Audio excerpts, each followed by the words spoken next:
আমার বাবা হচ্ছে নিউ সুপার মার্কেটের প্রেসিডেন্ট।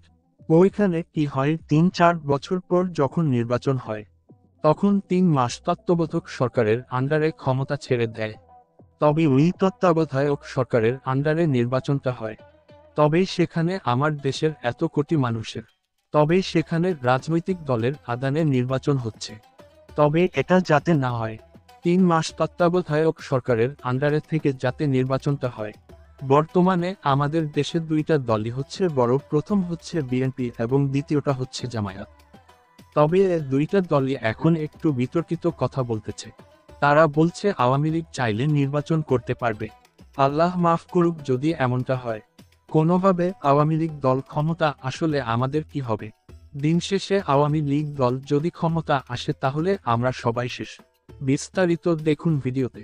ওইখানেও কি হয়, ৩-৪ বছর পর যখন নির্বাচন হয় ওরা তত্ত্বাবধায়ক সরকারের আদানে ৩ মাস ক্ষমতা ছেড়ে দেয়। জীবনের একটা ভয় আছে, কারণ দিন শেষে ওরা যদি ক্ষমতা আসে আমরা সবাই শেষ। আমার বাবা হচ্ছে নিউ সুপার মার্কেটে হচ্ছে প্রেসিডেন্ট। তো এটা যাতে না হয়, 3 মাস যাতে তত্ত্বাবধায়ক সরকারের আদানে ক্ষমতা ছেড়ে দিয়ে নির্বাচনটা প্রতি 5 বছর পর পর হয়। দলই বলতে গেলে প্রধান এখন জামায়াত আর হচ্ছে বিএনপি। সো এখন দুজনেই একটু বিতর্কিত কথা বলতেছে যে আওয়ামী লীগকে ওরা চাইলে ইলেকশন করতে পারবে, ওদেরকে বাধা দেওয়া, ওদের আন্ডারেই নির্বাচনটা হয়।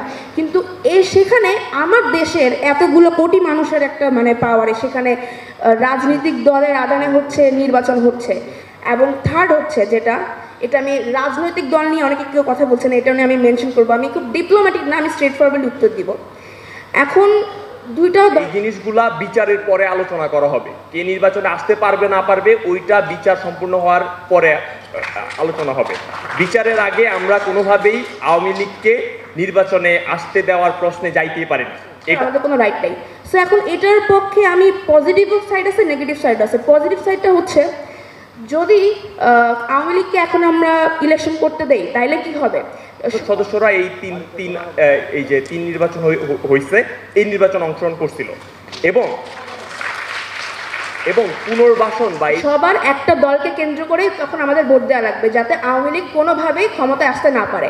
তো এটাতে কিন্তু সুবিধা হচ্ছে একদিক দিয়ে, আবার নেগেটিভ সাইড হচ্ছে যে আল্লাহ মাফ করুক যদি এমন হয় যে আওয়ামী লীগ আসন পাইলো বা কিছু হলো, তখন কি আমরা are we willing to take the risk? আমাদের জীবনের একটা ভয় আছে, কারণ দিন শেষে ওরা যদি ক্ষমতায় আসে আমরা সবাই শেষ। এটা দাবি, এটা কোনো পরামর্শ বা প্রশ্ন না, এইটা একটা দাবি।